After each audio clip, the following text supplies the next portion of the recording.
Hey guys, welcome back to my YouTube channel. My name is Maria. If you watched this video and you enjoyed, don't be shy, hit the like button and subscribe to my channel for any future videos on narcissistic abuse recovery and complex post-traumatic stress disorder.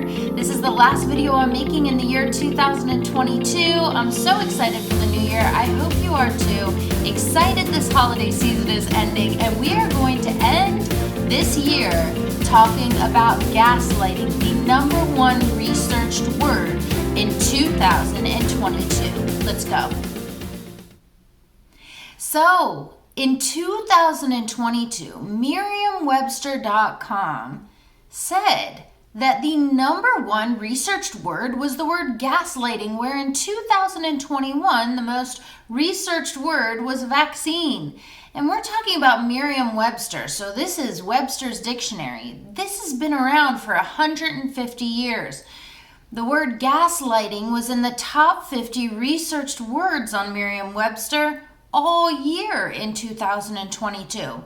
So in this video, let's talk about what gaslighting is, what it might look like, and the different phrases that an emotional abuser would use when gaslighting someone, and what gaslighting can actually do to a person. We'll end this video by talking about what are some ways in which we can eliminate these type of people from our lives.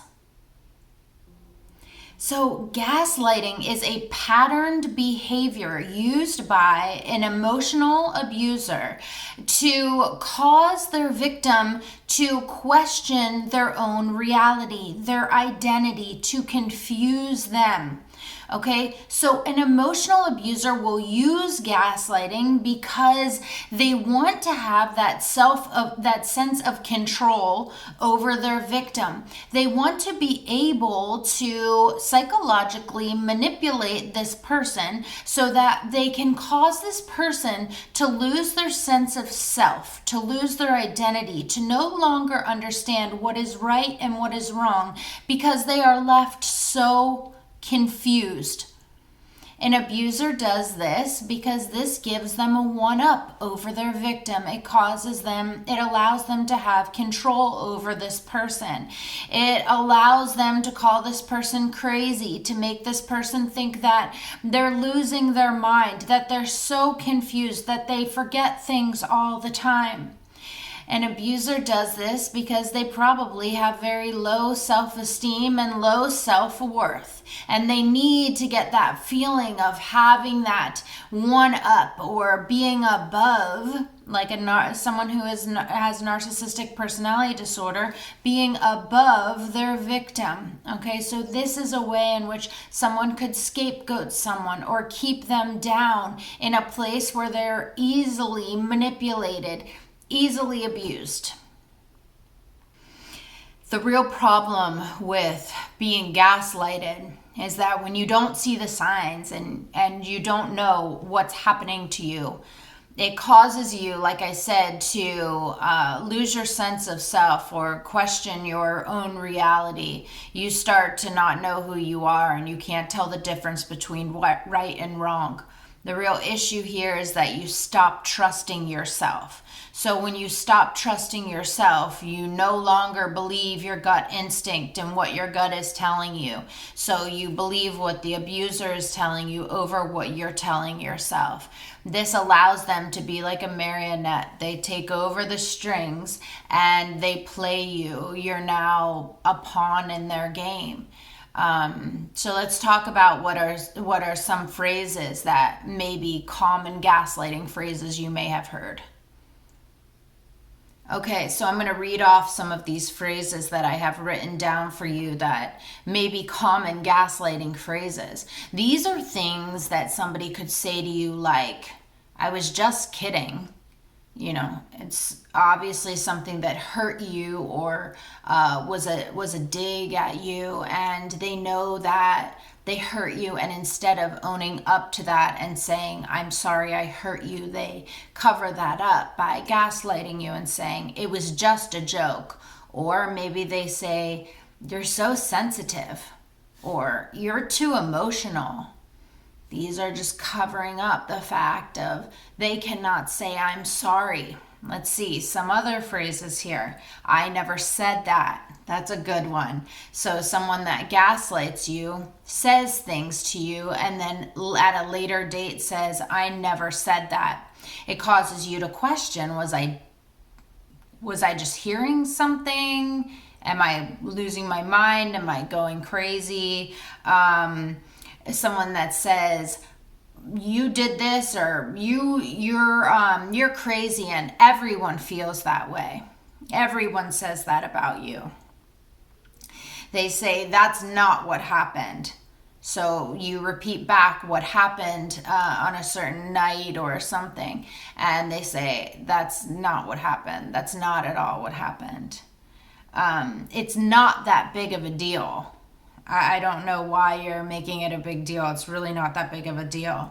That should not bother you. You're overthinking it again. So these are some things that someone who's gaslighting you may say. I had someone the other day gaslight me, and I understand what gaslighting is. So to me, I'm seeing this for what it is in real time. And I think that's the point that we need to get to. And we'll talk about that, a little bit later. But, I had someone say to me, oh, they texted you on that date.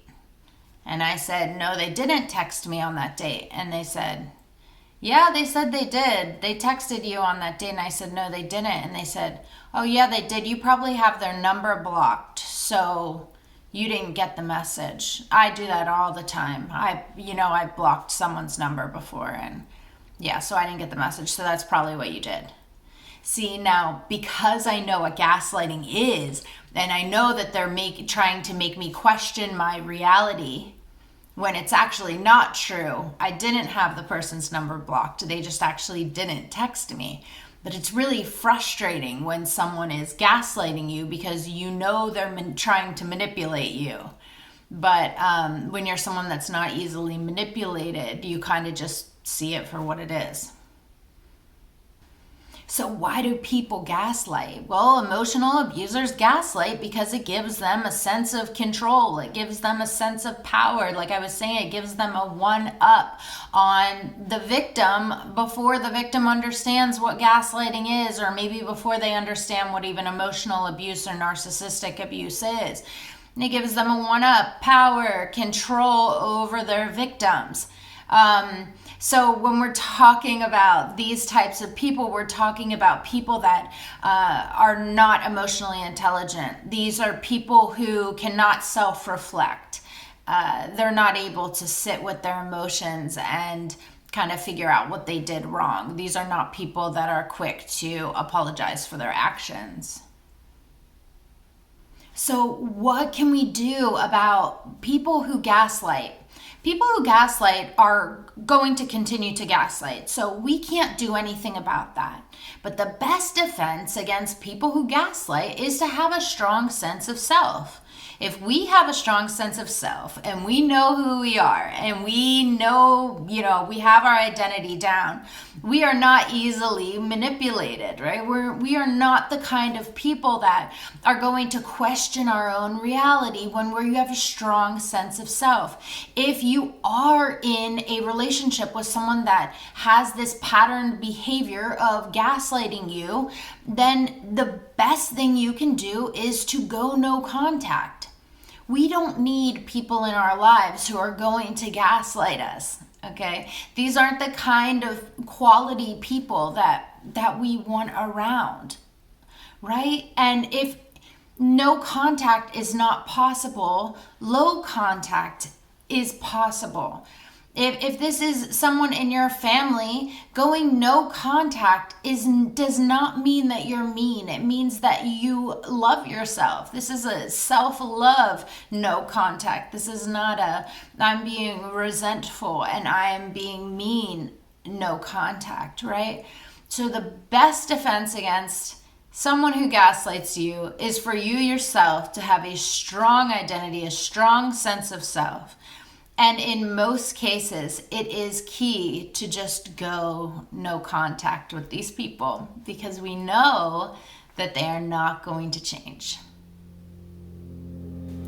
Okay guys, thank you so much for watching this video. If you enjoyed it, don't be shy, hit the like button, subscribe to my channel for any future videos on narcissistic abuse recovery, complex post-traumatic stress disorder, and as always, I wish you all the love.